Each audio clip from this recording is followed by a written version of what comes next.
Itin vaizdingoje Vilniaus vietoje, kur Neries kilpa įrėmina pušų apsuptą sklypą, sutuoktiniai Robertas ir Ligita pasistatė namą amerikietiškame stiliuje. Vieno aukšto namas iš išorės atrodo labai kompaktiškas, o įžengus į vidų neįtikėtinai erdvus. Pastato centre yra erdvi, aukštomis lubomis svetainė sujungta su nedidelė, bet labai funkcionalia virtuvė.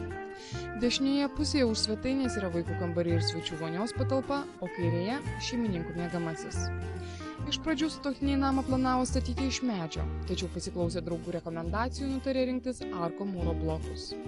Pradžiai buvo pagal projektą sugalvota, kad tai turėtų būti karkasinis namas, bet be abejo brangstant ir medienai ir nesuradom tinkamų darbininkų, kad tai galėtų atlikti, ir draugai pasiūlė pasižiūrėti būtent dėl blokelių. Ir kada pamatėm blokelius, pažiūrėjom jų savybės, kokios yra, įsirinkom juos. Ir iš tikrųjų nesigailim, nes tai statyba vyko labai sparčiai, plus visos tos blokelių savybės šiai dienai mus tenkina, tai kas liečia ir tvirtumą, ir garso izoliaciją, ta prasme, tai labai yra geras dalykas. Aš nesigilinau į medžiagas, man buvo aktualu greitis. Tai dienai man buvo aktualu kuo greičiau, tuo greičiau norėjusi tą padaryti. Ir kaip sakykit, šiuo atveju blokeliai, ar pateisino tą greitį?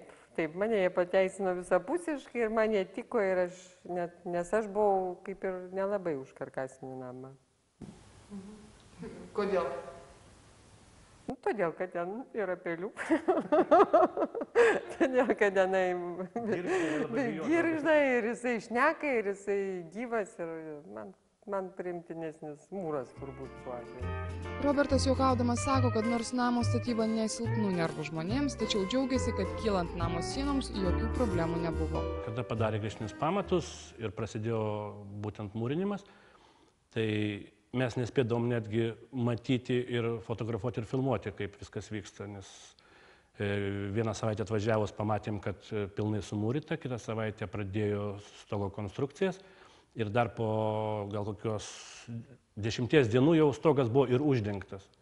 Tai nespėjom net vainiko pakabinti, tai iš tikrųjų buvo mums labai keista, kad ant tiek greitai ir patogiai viskas vyksta. Namas iš mūro blokų ne tik dygo greitai lyg ant mielių, bet ir nevaržė šeimininkų architektūrinių norų. Nusprendę, kad nori erdvios aukštomis lubomis svetainės, jie be didelio vargo galėjo tai įgyvendinti. Mes labai norėjom, kad būtų atviros erdvės, kad būtų erdvų ir iš tikrųjų būtent svetainė būtų didelė.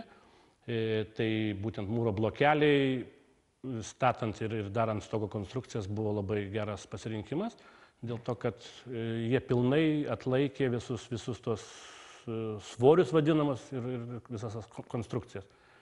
Ir greitai viskas vyko ir patys, kas darė stogą žmonės, darbininkai, pasakė, kad tai yra labai geras pasirinkimas. Man kas patinka ir dėl tų blokelių, kad dirba juose specialistai, būtent žmonės konsultantai, kurie iš tikrųjų atėjus užduodi klausimą, būtent kad tau paaiškintų ir tu gauni išsamų atsakymą. Specialistai taip pat tikina, kad norintys greitos ir lengvos statybos turėtų rinktis mūro blokelius. Tikslių formų blokelius labai lengva surinkti. Sienos yra lygios, todėl nereikės daug lėšų skirti joms apdailinti. Be to, tinkamai apšiltintas blokelių namas kuo puikiausiai žiemą sulaiko šilumą, o vasarą patalpoje išlaiko gaivią vėsą. Šitas pastatas yra pastatytas iš arko blokelių. Tuo mes tą sprendimą padarėm, kad tai yra greita statyba, nesudėtinga, nes yra ir tiksli, nes blokeliai yra tikslus ir mažai reikalauja apdailos. Kadangi kvalifikuotas mūrininkas išmūrės, po jo mūro apdailai labai galima sutaupyti medžiagas. Dar yra vienas privalumas arko blokelių, kad jie yra, jau pačių konstrukcija yra tai padaryta, kad jie susileidžia ir todėl net ir mūrininkas neturintis aukštos kvalifikacijos gali juos paprastai mūryti ir greitai, nes vienas blokelis susileidžia į kitą. Lengvai mūrėmi blokai taip pat gerai izoliuoja triukšmą. Be to, kadangi yra labai tvirti, galima nesunkiai įgyvendinti sudėtingiausius architektūrinius sprendimus minimaliomis sąnaudomis. Galima tik palyginti su kitais blokeliais ar kito betono, norint didesnės daryti erdves ir dedant didesnę plotą perdenginį, vis tiek nereikia papildomų nei armavimo, nei įrenginėti gelžbetoninio žiedų. Nes praktiškai jie yra tvirti blokeliai, jie numatyti pagal konstrukciją jie numatyti šitom didelėm apkrovom ir papildomų jokių nereikalauja įrengimų.